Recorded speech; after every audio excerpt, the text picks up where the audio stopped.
bangon at trabaho na agad-agad. Iaarangkada na namin ang mga balitang kailangan mo. Ibibigay na namin ang mga impormasyong pinaka-latest, pinakabago, pinag-uusapan, trending, viral. Arangkada Balita live sa DWIZ Metro at Mega Manila, DWIZ News FM regional stations. Naka-live din sa lahat ng DWIZ Digital News account, Facebook, YouTube at DWIZ News website. At panoorin din ang live nationwide sa Aliw 23 Free TV. Arangkada Balita. Arangkada na sina Drew Nasino at si Ate Juday, Judith Estrada Larino. Gising ang morning mo sa Arangkada Balita live araw-araw, Monday to Friday, 5 a.m. Pagsapit ng alas 12 bago ka mag-lunch o kaya nagla-lunch ka, dagdagan pa ang mga alam mo para hindi ka naman huli sa balita. Live sa DWIZ Manila at sa lahat ng DWIZ News FM sa buong Pilipinas, Luzon, Visayas at Mindanao. At mapapanood ng live sa Aliw 23 Free TV at sa lahat ng digital channel ng DWIZ. Ang Balitang Bayan. Mga balitang nangyari lang at kasalukuyang nangyayari. Balitang Bayan. Kasama ang opisyal na tagagising ng bayan, si Drew Nasino. Di ka aantukin kapag nalaman mo na ang latest sa Balitang Bayan. Sa patuloy na pagbabalita ng tama at paglilingkod ng tama. Balitang Bayan. Araw-araw, 12 noon. Walang yumayaman sa pagiging empleyado lang. Dapat lahat tayo nagninegosyo. Timing! Narito ang isang programang magbibigay ng tamang gabay sa pagnenegosyo. Pakinggan at panoorin ang mga ekspertong magiging guest dito. Isang show para sa negosyo. DWIZ Negosyo. Kasama sina Lito Gagni at Jerry Orbina tuwing Tuesday, Thursday at Friday, 2 p.m. Pakinggan ng live sa DWIZ. Panoorin ng live sa Aliw 23 at i-follow sa lahat ng digital channels ng DWIZ, Facebook, YouTube at DWIZ News app. Huwag munang magplano, huwag munang sasabak, huwag munang papasok sa negosyo nang hindi napapanood ang show na Negosyo. Dahil ang dating ng DWIZ ay nationwide. Kailangan mabalitaan mo ang mga nagbabagang balita saan man ito sa Pilipinas. Hatid ng buong puwersa ng DWIZ News Gathering Team. Hatid ang programang magbibigay ng tamang impormasyon na galing sa lahat ng region sa buong bayan. DWIZ Network News. Bida ang lahat ng DWIZ regional stations at lahat ng news correspondents sa lahat ng lugar sa bayan. Kasama sina Angelo Bainio at Maine Barreto. Naka-live sa DWIZ Manila at lahat ng DWIZ regional stations sa buong Pilipinas. Mapapanood din sa Aliw Channel 23 at lahat ng DWIZ digital channels, Facebook, YouTube at DWIZ News website, Monday to Friday, 1 p.m. DWIZ Network News. Bawal ang babagal-bagal, bawal ang kukupad-kupad. Mabilis na ang panahon, kaya maiiwan ka kapag hindi ka nakasabay sa bilis ng panahon. Presyo ng gasolina, saan traffic, saan hindi, may strike ba o wala, at mga balitang importante sa buhay ng community. DWIZ Todong Balita, Lunes hanggang Sabado dito sa DWIZ FM 89.3 News Radio Dagupan.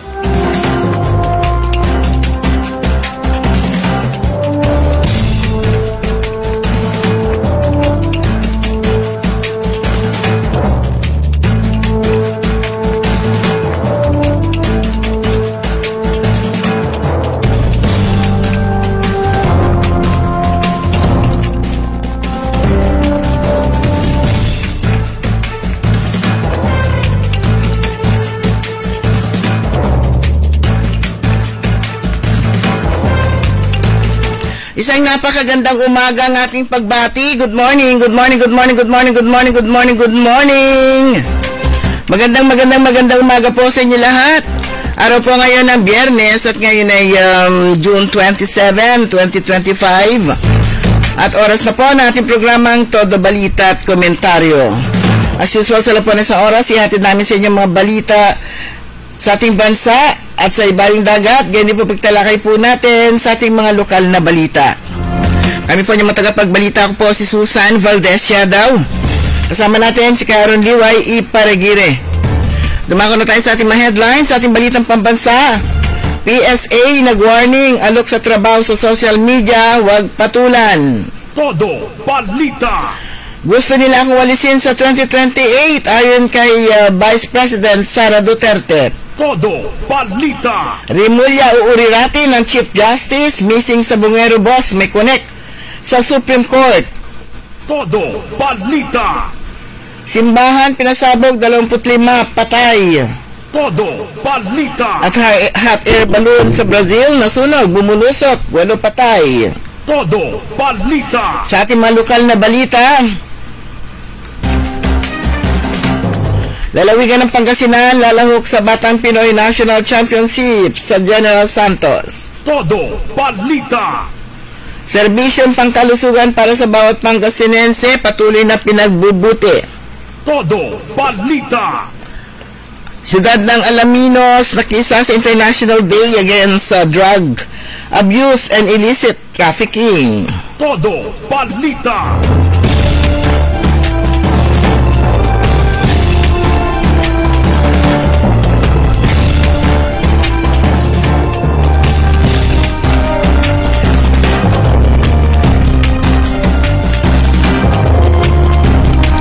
At ngayon sa detalye natin mga balita.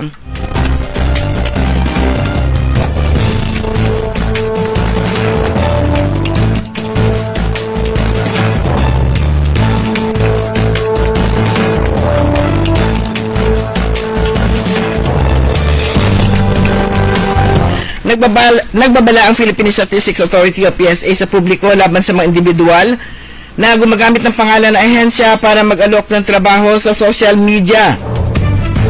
Sa isang advisory sa Facebook nitong Webes, ibinahagi ng PSA ang screenshot na isang post na nagre-recruit ng kababaihan na may edad 25 hanggang 55 para umano sa online part-time work. Nilinaw naman ang ahensya na ang mga opisyal na bakanting trabaho nito ay nakapost lamang sa careers portal na website nito at sa opisyal na Facebook pages ng central at field offices nito. The PSA reminds the public to be wary of individuals or groups claiming to be from the PSA and offering jobs.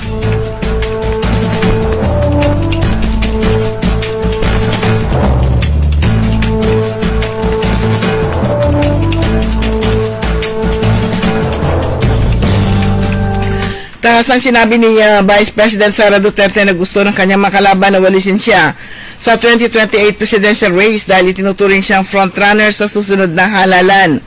Sa interview ng Russian media, sinabi ni VP Duterte na nababahala ang manong gobyerno sa kanyang popularidad kaya gagawin nilang lahat para mapilayan siya sa susunod na presidential elections. Ilan sa mga ginawa manong hakbang ngayong pagpapakulong sa kanyang amang si dating Pangulong Rodrigo Digong Duterte sa The Hague, Netherlands at ang pagsasampa ng impeachment complaint laban sa kanya. The survey shows that, and I think they want to eliminate the frontrunner. They think that if they take out former President Duterte, they will weaken me because it's one brand, it's one family, ani BP Sara. Hinamon naman ng Malacanang si BP Duterte na mag-ulat sa bayan kaugnay sa mga naging biyahe nito sa abroad pati ng gastos nito at mga kasama sa biyahe.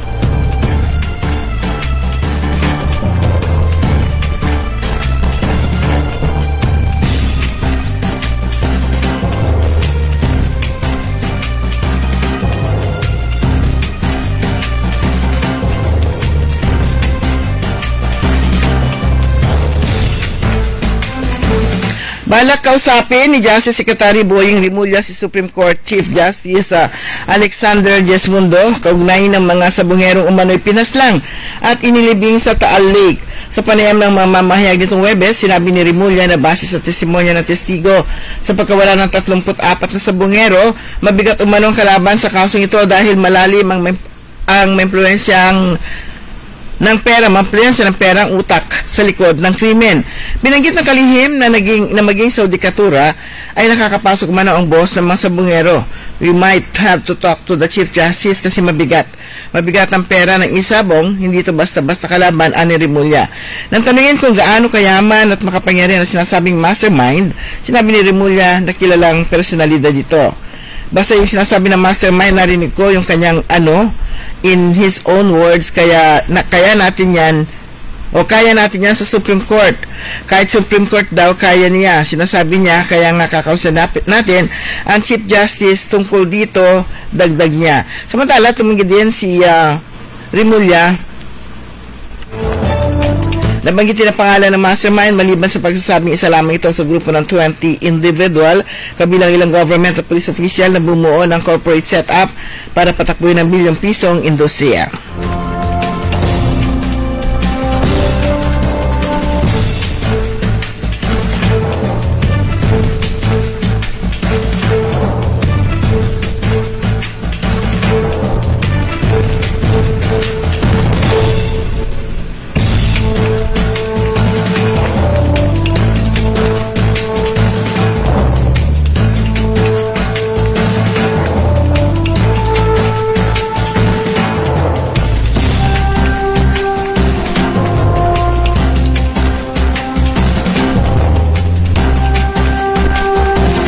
Unti-unti na bumubuti ang kalagayan ni dating Negros Oriental Congressman Arnolfo Arnie Teves Jr.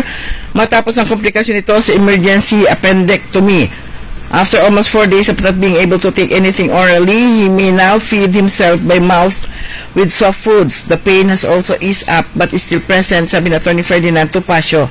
Dagdag niya, unti-unti na lumakas si Teves, ngunit nananatili pa rin siyang nasa 24/7 na pagbabantay at nakatipende sa IV support kabilang antibiotics at painkillers. Humiling na rin ang kampo ni Teves sa korte na ipagpaliban na lahat ng pagdinig na hindi bababas na 2 linggo para bigyan daan ang kanyang ganap na paggaling.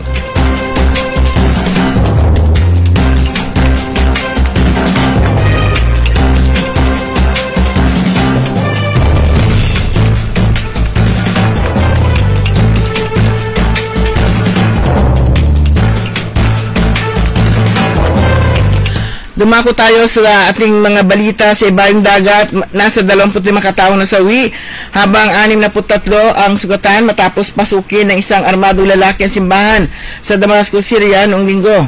Ayon sa ulat ng BBC na marilmunang salarin sa Greek Orthodox Church of the Prophet Elias noong linggo ng gabi at saka pinasabog ang kanyang sarili gamit ang bombang nakakabit sa kanyang vest.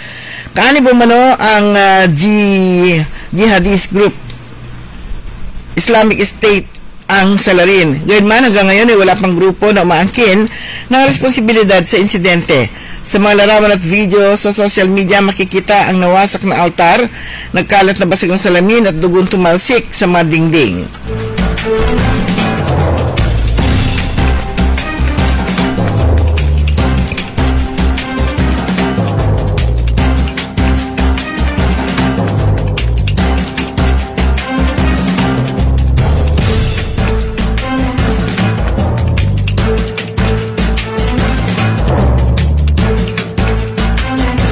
Karagdagang balita sa ibayong dagat, 8 katao na sawi habang 13 nakaligtas nang masunog at bumulusok ang isang hot air balloon sa siyudad ng Praia Grande sa southern Brazil noong Sabado.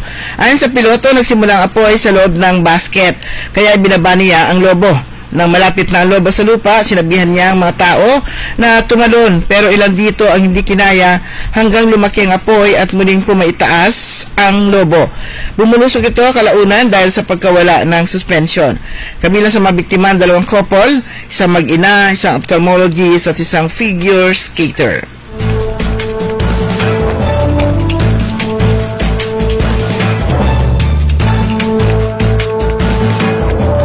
Sa atin namang lokal na balita,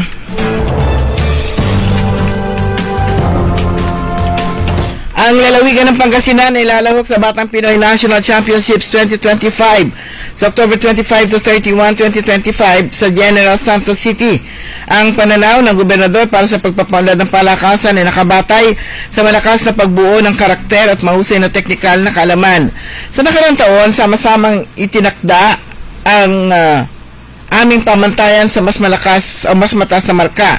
Tinukoy nito ang ligtas, organisado at makasaysayang konklusyon ng Batang Pinoy 2024 kaya sa taong ito ay ating susustentuhan ng gobernador. Bagamat inuulit ang pasasalamat sa mga pagsisikap ng mga magulang at coach na nagsasanay sa katutubo na antas na gustong maging pambansa. Ang karanasan ay nagdidikta na ang isang shortcut sa pangarap ng isang tao sa sports ay hindi palaging ang pinakamahusay na pagpipilian. Kaya naman inaanyahan daw bilang mga responsabling nasa husong gulang na maging maagap, na maging mas nakakalam at sensitibo tungkol sa kung kailan nararapat na hikayatin ang mga batang atleta na makipagkompetensya para sa kanilang maunang pambansang kampyonato. Sinasamantala lang namin ang pagkakataon kapag handa na ang mga manlalaro ng gobernador.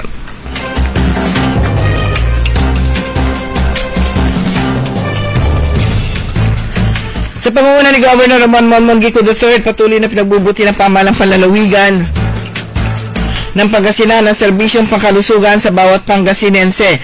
Katunayan, isinagawa ang Pangasinan Referral Network Collaboration Meeting sa pagitan ng mga hepe ng 14 na ospital ng pamahalang palalawigan, mga Municipal Health Officer at mga opisyal ng PhilHealth. Layunin nitong palakasin ang ugnayan at pagtutulungan ng mga health partner ng pamahalang palalawigan para mas mapabuti ang kalidad ng serbisyong ibinibigay sa mga Pangasinense.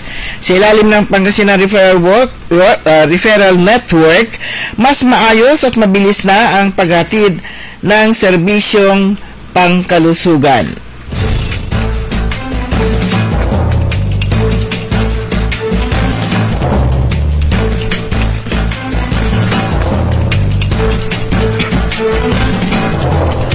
Sa karagdagang lokal na balita,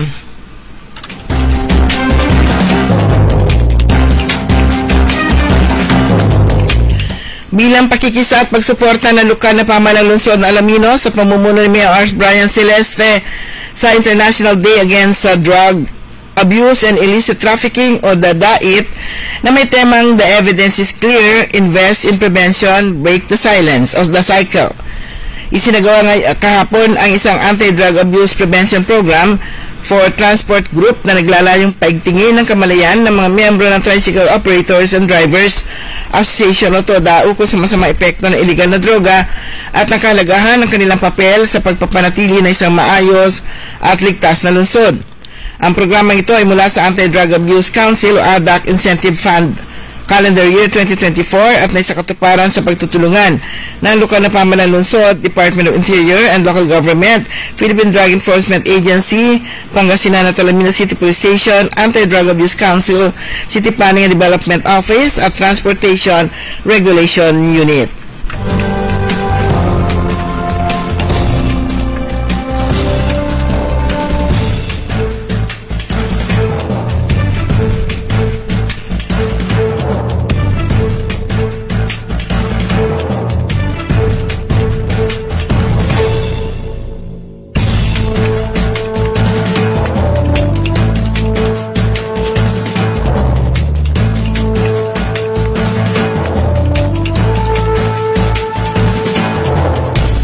Sa ating balitang sports, isang sports na archery na angkop sa mga Pilipino. Ito ang nadiskubre sa naging kapanapanabik na episode ng scorecard sa pagbisita ng host na si Anton Rojas kasama si Erica Christensen Lee sa pinakabagong gawa na archery range sa Metro Manila.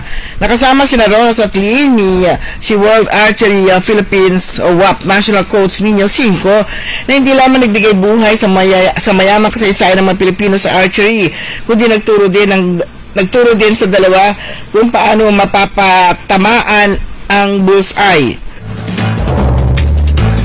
Archery is one of the basic survival skills that man has ever had. Based on our times, there are also hand combat, but now it has turned into a sports for some hobby, but foremost, they specially learned discipline, that's one. Paliwanag ni Cinco sa episode na pinalabas sa Billionaire News Channel. Ikinuwento pa ni Cinco na mga Filipino ay may mayamang kasaysayan sa archery, kung saan ang mga atleta tulad ni Andrea Robles ay kasalukuyang gumagawa ng mga tagumpay sa pandaigdigang yugto. Sa mga kabuuan ng ating newscast sa ating Todo Balita at Komentaryo. Yung pong tagapagbalita, ako po si Susan Valdez Yadauk. Ang tabay po natin si Kaeli Garcia. Oras po natin ganap ng 5:21. DWIZ. Ang balitang ito ay inihatid sa inyo ng Bingo Plus. Download Bingo Plus app now on Google Play and Apple App Store. Visit bingoplus.com to learn more. With Bingo Plus, bingo sa saya, plus sa panalo. Gaming is for 21 years old and above only. Game responsibly, keep it fun. Magandang araw po sa ating lahat, sa ating mga bisita. Inaanyayahan ko po kayo sa aming lungsod ng Alaminos para po mabisita at ma-experience ang ating mas pinagandang 100 Islands. Marami na pong pagbabago sa ating mga isla at sana makita namin kayo dito sa aming lungsod para po makapag-swimming, makapag-enjoy kasama ang inyong barkada at ang inyong pamilya itong summer vacation. So tara na! Dito sa Alaminos City para sa ating 100 Islands. Ang patuloy na pagpapaganda sa 100 Islands National Park at lungsod ng Alaminos ay pinangungunahan ni Mayor Art Brian Celeste. High blood, salot, milyong-milyong katao na ang namamatay sanhi nito. Kaibigan, baka ikaw na ang susunod. Ni Mrs. Flor de Lisa Barbosa, ti Rosario, Santiago City. Agtawenak ti 63. Manungatawan nga aglutluto ako, tada karinderya. Mariknak agpipikal. Ti mak iso nga nangagak ti radyo, dati agas nga pao di arko. Pinadas ko. Mayat ti epekto na. Duti food supplement nga napadpadasa ko. Awan ti epekto na. Dato'y pao di arko, idi nagtumarak, manungal daw lang, han nga agpipikal ti imakon. Awisen kay nga mangpadas, tapnod may katmat, dagita rik-rik na inyo, saksakitin nyo. Kaya kaibigan, buhay mo'y ingatan. Mag-Aldrich Pau di Arco Herbal Capsule na para kalusugan mo ay garantisado. Hoy mga suki, hanap nyo ba ay mga murang bilihin, malinis at sariwang pagkain sa pang-araw-araw at handaan tuwing may okasyon? May suggestion kami sa iyo. Tayo na sa Macador Market na kung saan inyong mabibili ang mga mura, sariwa, malinis at ligtas na bilihin tulad ng karne ng baboy at baka, manok, isda, gulay at iba-ibang sangkap sa pagkain. Matatagpuan din sa Macador Market ang dry goods, groceries, eateries at fruit section. Kaya ano bang hinihintay nyo? Gawing bongga ang handa mo everyday with Macador Market. Macador Market is open from 4 a.m. to 8 p.m. Visit us at Macador Market, Galvan Street at Zamora Street sa downtown, Dagupan City. Huwag papayag na wala kang alam sa balita. Maiiwan ka niyan. Huwag kang papayag na hindi mo alam ang latest. Out of place ka niyan. Programang hatid ang tamang balita at tamang impormasyon. Hindi lang sa Maynila, kundi sa buong bayan. Ronda Pilipinas. Pinakabago at pinaka-updated na mga pangyayari. Ihahatid live.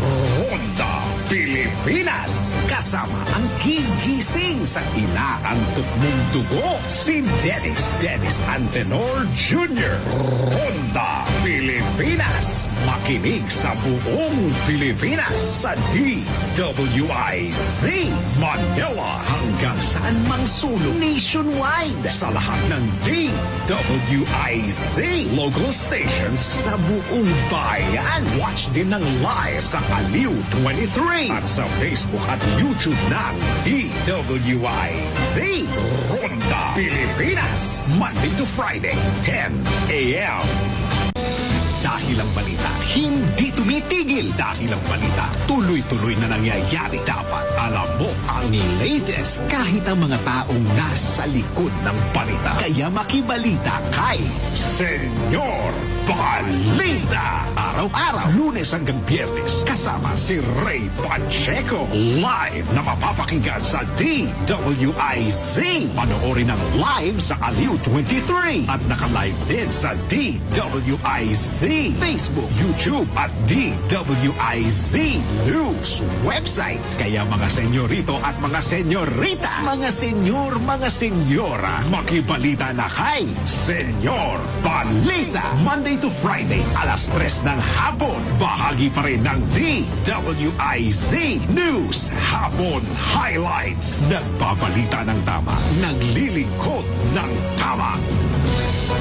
What's up, Pilipinas? What's up, Pilipino? Sana diretso ang araw mo na payapa, tahimik at maunlad. Tara, sali ka na sa programang may usapang pangkapayapaan, usapang pangkaunlaran sa Up Pilipinas. Usapang pangkapayapaan, usapang pangkaunlaran Pilipinas. Kasali ang lahat sa kwentuhang pambayan. Live na live sa DWIZ Manila. Live din sa Aliw 23 Free TV. At pwedeng i-follow sa lahat ng DWIZ Facebook, YouTube. At pwede ring mapanood sa DWIZ News app. Kasama si retired Brigadier General Jerry Zamudio at ang batikang broadcaster na sina Andy Vital at Emil Carion. Up Pilipinas. Usapang pangkapayapaan, usapang pangkaunlaran Pilipinas. Tuwing Tuesday to Friday, 7 p.m. Makisali sa mainit na talakayan sa Karambola. Live na napapanood ang Karambola via DWIZ 882 Facebook page. Maaari ninyong ipadala ang inyong mga komento o opinion sa aming mga text line 0908-136-6060 o tumawag sa aming hotline 470-1750-54. Karambola Nationwide. Liway Manantan At isusangyaraw sa Todo Balita DWIZ.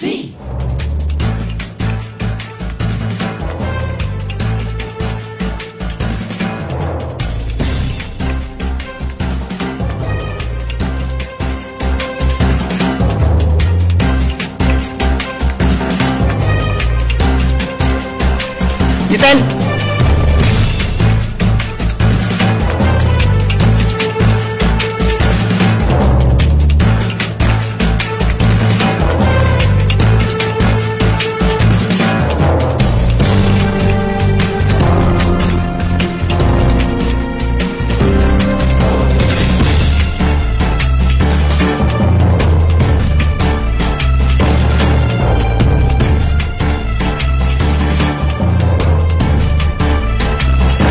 Okay mga kaibigan, bilis po na oras natin. Ganap ng alas 5:24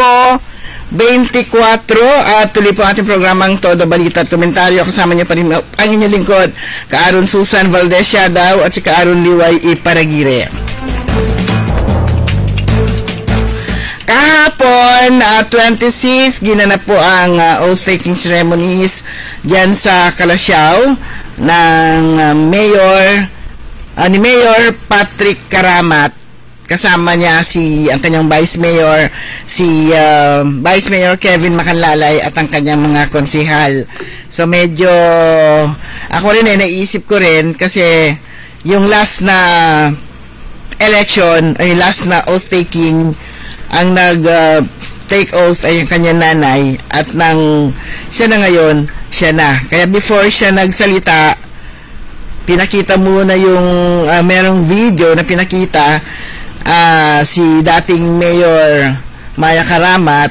Siyempre naturalmente sabi niya muntik na siyang hindi makapagsalita at naging emotional itong si Mayor Karamat. Pero marami po siyang bisita, sabi nga ng mga ibang mga councilor doon, yun na daw yung parang pinakabonggang oath-taking ceremonies na kita nila ang nag-officiate ng oath-taking ay si Senator J.V. Ejercito. Nandun din yung mga kaibigan ni Senator, actually kaibigan din nila. Andun si Congresswoman Rachel Arenas, andun din si Mayor Ayoy Roselio, at maraming mga personalidad. Siyempre nandun si Vice Governor Mark de Guzman Lambino na siya acting governor ngayon. Ay hindi, hanggang noong 25 pala siya acting governor kasi dumating na siya na si Governor Monmon Gico III. Pero kahapon ni-represent niya si Governor, si Vice Governor Mark D. Guzman Lambino. Pero maganda yung mga speeches nila. Sabi ni Vice Mayor Kevin, siyempre nga naman kakasimula pa lang nilang nanalo, Mayor, Vice Mayor, may mga lumalabas ng mga marites, yan, chismis, na kakalabanin daw ng Karamat, kakalabanin daw ng Makanlalay ang Karamat. So, parang sa susunod na eleksyon, sila na maglalaban bilang mayor. So, nagbigay ng kasiguruhan si Vice Mayor Kevin Makanlalay na kung merong mag-asawa daw na naghihiwalay, may mga kaibigan na mga nag-aaway, pero ang Karamat at saka Makanlalay, hindi sila maghihiwalay. Ganun din, halos, kasi itong batang mayor na to, kasi batang-bata itsura rin niya, pero 27, 28 na rin siya, matured na rin. Iba yung yung style niya kasi is unity, more on unity. Kaya nga yung grupo niya parang pinagsama-sama to, nag-unite lahat. Kaya wala si 10-0. Yan. Naging napaka-effective nung kanyang strategy 10-0. Gusto niya wala siyang kaaway, gusto niya kasama niya lahat. At sabi nga niya kahapon, alam naman po natin kung yung mga nakalipas na sitwasyon dyan sa 3rd District, kung saan muntik na ngang lumaban o merong nagsugsug kuno, pabatikan si General Romeo Karamat. Sabi niya kahapon, hanggat nariyan daw ang mga arenas, hindi tatakbo ang Karamat sa 3rd District o hindi sila maglalaban. So, yan, parang gandang gesture. Yung una, sabi na hindi sila maghihiwalay. Sabi naman itong si Mayor Karamat, hindi nila kakalabanin si Congresswoman Rachel Arenas. Ayan, at mukhang magiging maganda ang although maganda naman actually, ang daming improvements na sinimulan itong si Mayor Karamat. Si Mayor dating si Mother, ano pala ni Mother? Ni Mayor Maya Karamat, ayan. Ni Mayor Karamat. So, pagsisimula pala niya, ganda na kagad bongga na kagad yung Kalasyaw. First time na nagkaroon ng napakagandang na tawag doon, yung Christmas nila, yung peace nila nung Christmas, na talagang dinayo din talaga, tumatak din yon sa history ng Pangasinan, yung kanilang Christmas village, kung saan talagang dinadayo puro bulaklak, magandang bulaklak pa rin, fresh flowers ang tema nito. At maraming nagawa bilang panimula si Mayor Maya Karamat, kaya lang hindi nga niya natapos yung kanyang mga gustong gawin dahil nga sa naging maiksi po yung kanyang pananatili bilang mayor, mga 6 months lang. At yun nga po, alam lang po ng lahat na hindi nagtagal yung kanyang buhay. Kaya itong sabi nitong si Batang Karamat, lahat ng mga gusto niyang gawin, lahat ng gustong gawin ng kanyang ina, yun ang kanyang gagawin. So meron mga yung mga nabanggit niya kahapon na natatandaan ko, yung magkakaroon, kasi hindi na raw pwede sila magpatayo ng sarili nilang community hospital. Hindi na sila pwedeng magpatayo ng sarili ng hospital, pero pwede sila magpatayo ng super health center. Yan. So, meron ng super health center na itatayo, at gusto rin niya magkakaroon din ng dialysis center kung saan lahat ng mga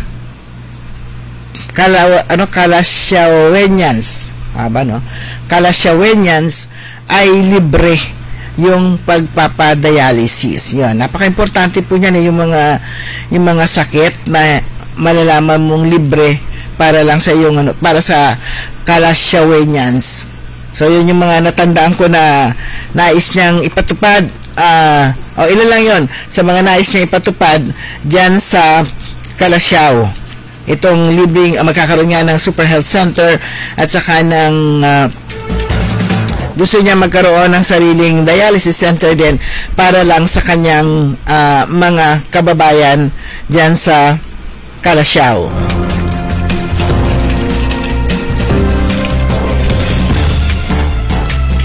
Sabi niya, prioridad din niya ang well-being ng mga vulnerable sector. Siyempre, yung mga may sakit. Isa na ngayon, ito nga yung Super Health Center sa Dinalawan. Ayun, sa Dinalawan niya ilalagay. Dahil nga hindi na rin pwede ang community hospital. So, yung pangako ng kanyang ina, noong 2025 daw, natatayo ang special clinic. Ayun, pangako pala yun ni Mayor Maya.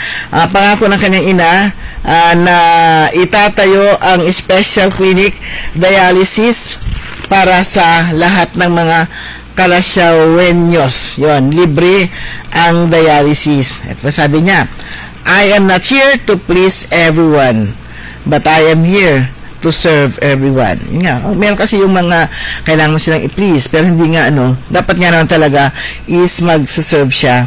Yun. Napakaganda na, napakaganda ng kanyang mga binitawang pangako sa kanyang mga kababayan, at alam naman natin, karamat. Karamat yan serbisyong karamat. Kasi nakita natin, kahit na hindi siya, diba, kahit na wala siyang kalaban, nagkampanya siya ng todo. Talaga nag-house to house din. Unlike yung mga iba, kapag wala ng kalaban, nagre-relax na, wala na, mula na nakarapas. Mula na simaw. Tama ba yung Pangasinan ko? Yan, tama daw. At yun nga, sabi nga natin, kahit wala siyang kalaban, tumakbo siya, at yun talagang pinaghahandaan niya itong kanyang pagiging mayor.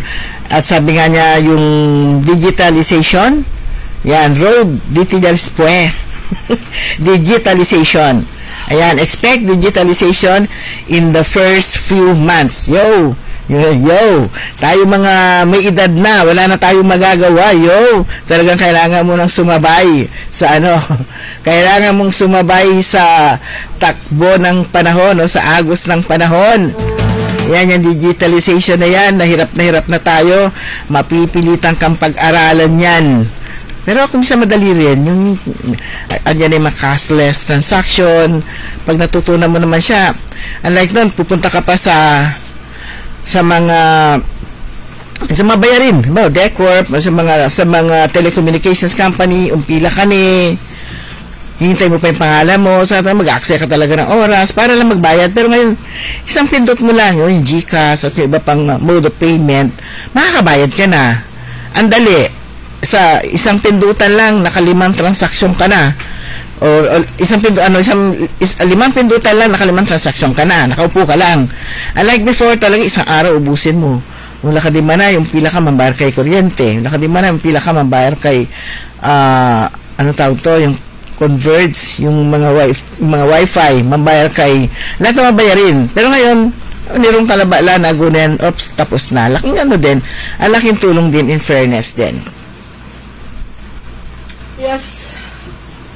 Yes, mga kaibigan. At saka nakakatuwa dahil lahat ng yung mensahe ni Senator J.V. Ejercito, although the night before nagkasama na sila, ay noted niya. At sabi yung pangako ni Senator J.V. Ejercito na siya yung inducting officer at keynote speaker, tutulungan ko kayo. Yung sinabi niyang tutulungan ko kayo dahil nung unang term niya as mayor noon ng San Juan,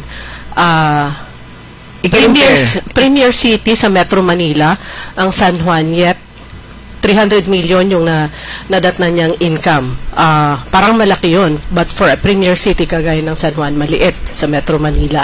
So, tutulungan kita na paangat namin yung income ng syudad sa pamamagitan, malaking tulong yung tinatawag niyang digitalization. Papabilis kasi yung transaction.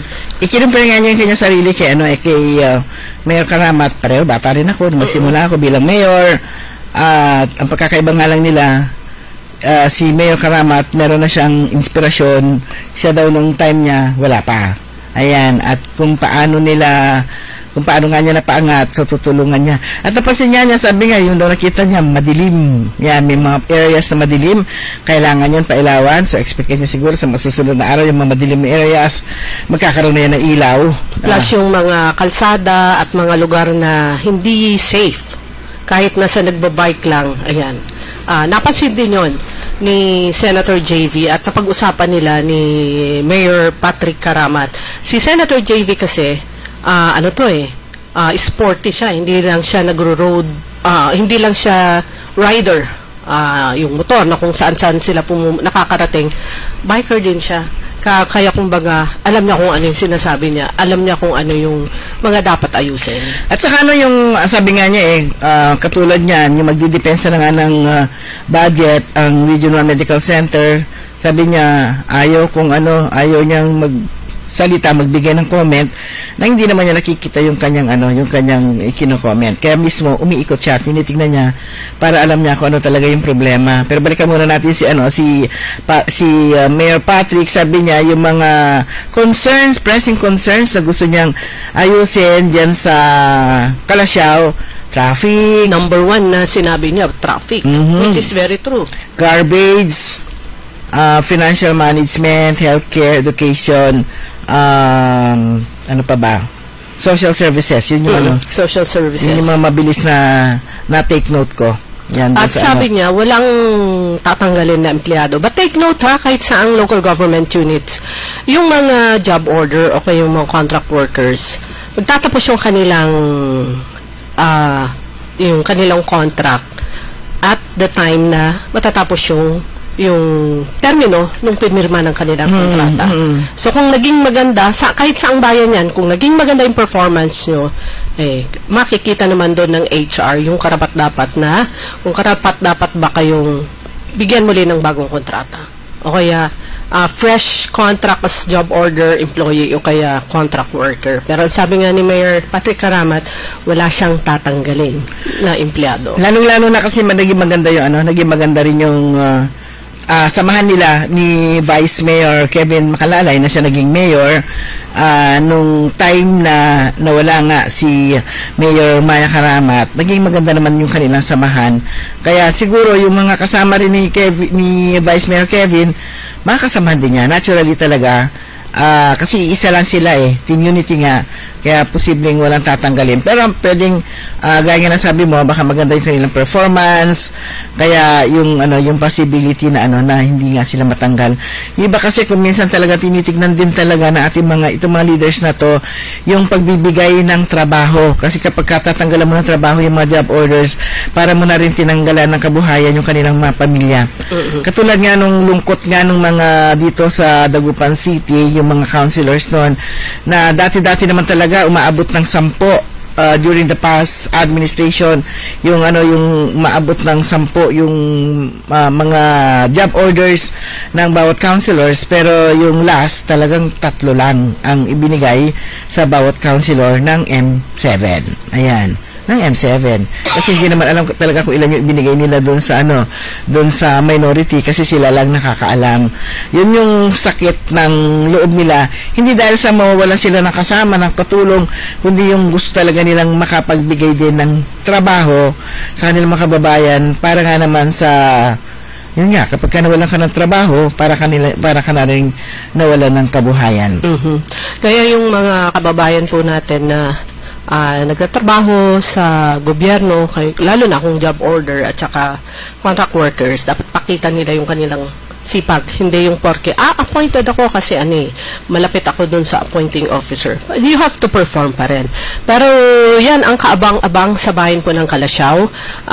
Alam po natin, booming ang bayan ng Calasiao dahil nga ayan na yung spillovers mula sa lungsod ng Dagupan at saka yung sadyang lumilipat sa ibang lugar dahil sa sitwasyon at maraming bagay. Ang bayan ng Calasiao yung dating lugar na iilan yung building, yan yung area ng Monarch at saka Robinsons. Ngayon, ang dami ng malalaking establishments dyan. At malawak pa ang pwedeng pagtayuan ng negosyo dyan sa Calasiao. Andiyan ang mga malalaking malls dyan sa Calasiao. Tama nga, kasi nga wala nang pagtayuan dito sa Dagupan City, kaya dyan na sila. Yung iba nga dyan lumilipat kasi mas mura daw yung mas mura daw ang renta at saka yung yung sa pagbabayad ng business license, kantura, mas mura daw dyan sa kasi nga naman dito naman sa atin syudad, kapag ka naman syudad nga naman talaga, iba rin naman ang rate pag syudad. Okay, sa mga kaibigan, pagpapatuloy po natin yung ating talakayan mamaya pagkatapos po lamang ng ilang paalala. DWIZ. Ladies and gentlemen, the new face of your favorite resto bar in Dagupan City. The original party place in town. The Music Warehouse Club, Dagupan City. No need to go to Manila's top bars like Silo and BSK Club.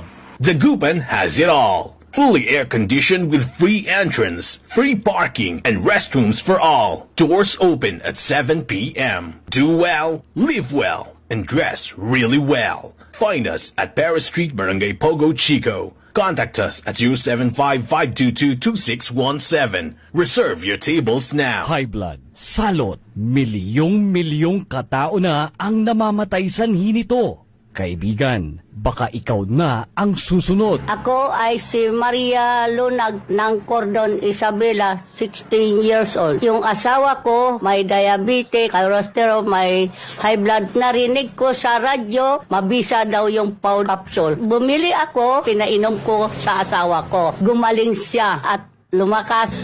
Kayo mga kabarangay ko, gumamit na kayo ng Pau capsule. Kalusugan mo garantisado. Kaya kaibigan, buhay mo'y ingatan. Mag-Aldrich Pau de Arco Herbal Capsule na para kalusugan mo ay garantisado.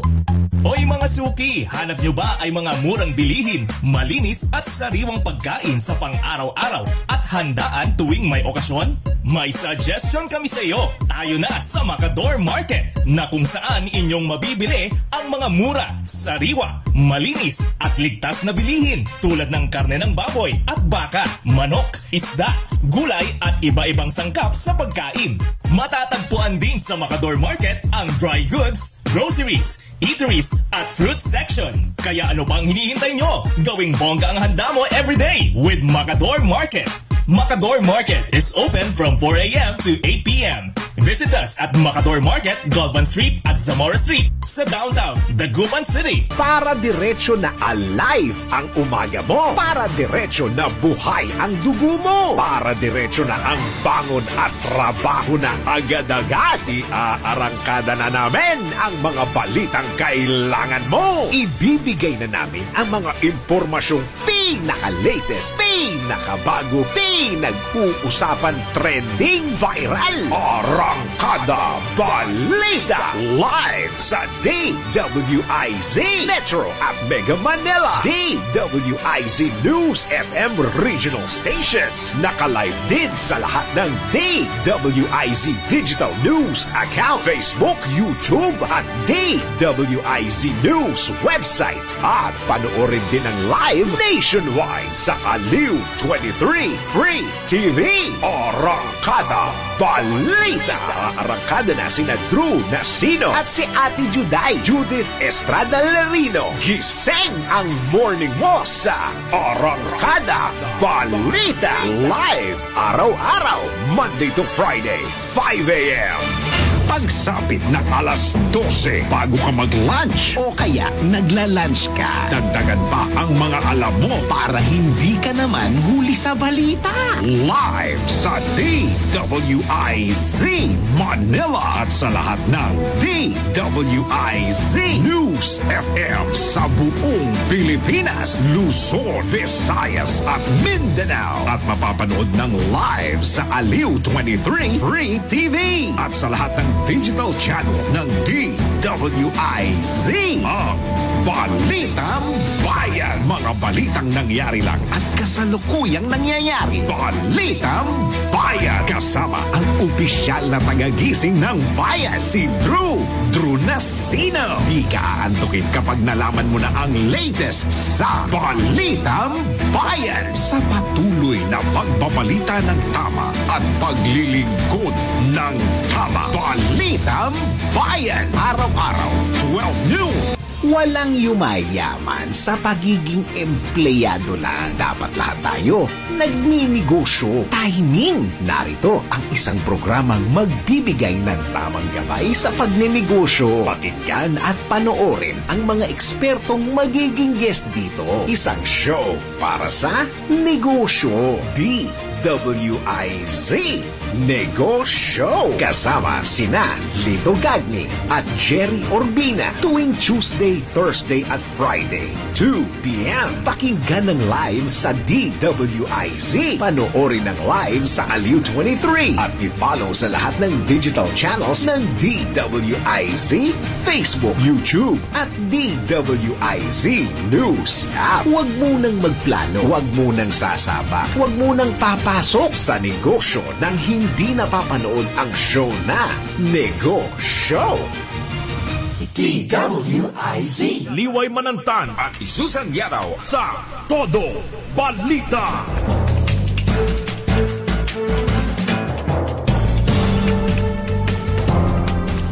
Siyam na minuto na lang bago sumapit ang alas 6 ng umaga. Ayan, kahapon nga po, guest din, nagpunta rin si Senator JV Ejercito dyan sa Region 1 Medical Center at ang una niyang ginawa, umikot. Yan, tinignan niya. Pero bago yun, fluoride. Nilalagay sa ipin. Para makalimutan. Akala ko ni fluoride. Akala ko nag-ride muna sa Senator. Pinag-uusapan namin kanina, hindi namin maalala yung term. Kaya yun na yun, yung term na yun. Fluoride. Para sa ipin. Naalala ko kasi si Dr. Merla Gonzales. Ayan, yung lagi niyang ginagawa kapag may projects tayo. Hindi ko maalala yung term. Yung pala yung fluoride. Dental fluoride. Okay, si Senator JV Ejercito. Sabi niya nung pag-ikot niya, na-timing nga naman niyang nagtatambak. Sabi niya, nakita niya yung situation, talagang kailangan talagang i-priority daw ng Region 1 Medical Center. Ito ang pinakakawawang ospital na nakita ko kanto yung salat daw ng ospital na inikot niya. Ito ang pinakakawawa. Ayun nga, kasi nga lumubog daw nga sa pagtaas ng kalsada. Sabi niya, syempre naturalmente pupunta sa ibaba yung mga yung tubig. Pero yun, pinakakawawa, not because wala siyang budget. Marami siyang budget marami siyang but because yung situation niya, physical situation. Oo, na binabaha. Ayan. Pero yan, yung yung pag-depensa sa budget tungkol dun yung tungkol sa ilang bed capacity na ipapasa nila. Kailangan budget na yung mga yun. Oo, nasa na siya, 1,500. Oo, pero ang budgeting nakasulok ko yan 600. Oo, na susubaybayan kasi natin kung paano yung budgeting ng mga ng mga mambabatas. Ano ba, may isang project na ganyan, sabi mo ng ilang milyones yan. Wala pang pera, pero yun ang pondo, yun ang yun ang magagastos. Tapos yearly binabudgetan nila yun, inuutay-utay para hanggang sa matapos matapos yung proyekto. Kumbaga face by face.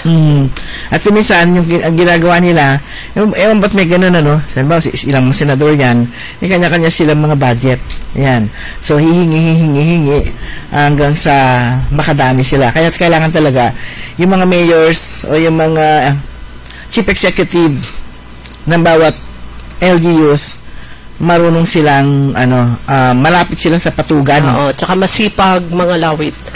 Masipag pumunta sa Senado. At may connection.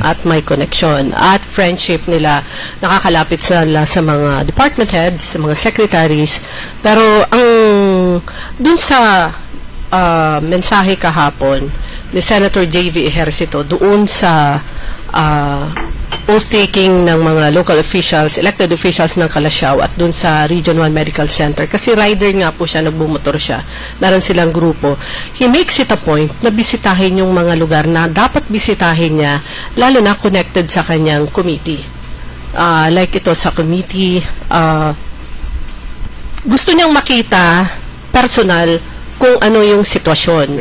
Hindi lang base sa reports, kunyari ng ospital o kung ano man agency yon, hindi niya doon binabase kung ano man kung paano niya ipagtanggol yung kanilang budget pagdating ng budget hearing. Like for example, sabi niya, he made it the point na tignan itong Region 1 Medical Center dito sa Dagupan dahil andito na siya sa area.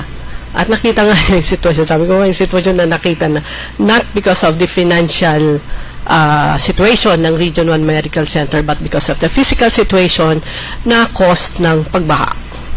Dahil elevated na nga yung kalsada sa paligid nito. Arellano plus yung sa gilid, yung Pag-asa ba yun? yung papunta dun kina Attorney Farah, likod ng Yupang, mataas na rin, elevated. Itinaas na rin. Oo, kapantay na siya ng Arellano.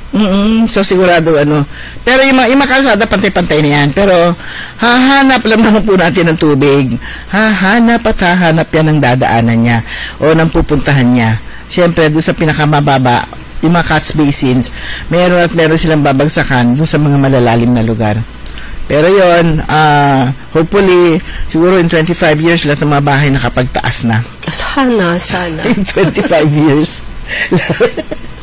Lahat ng bahay nakapagtaas na, matataas na. Kaya lang kung minsan sumasabay, kagaya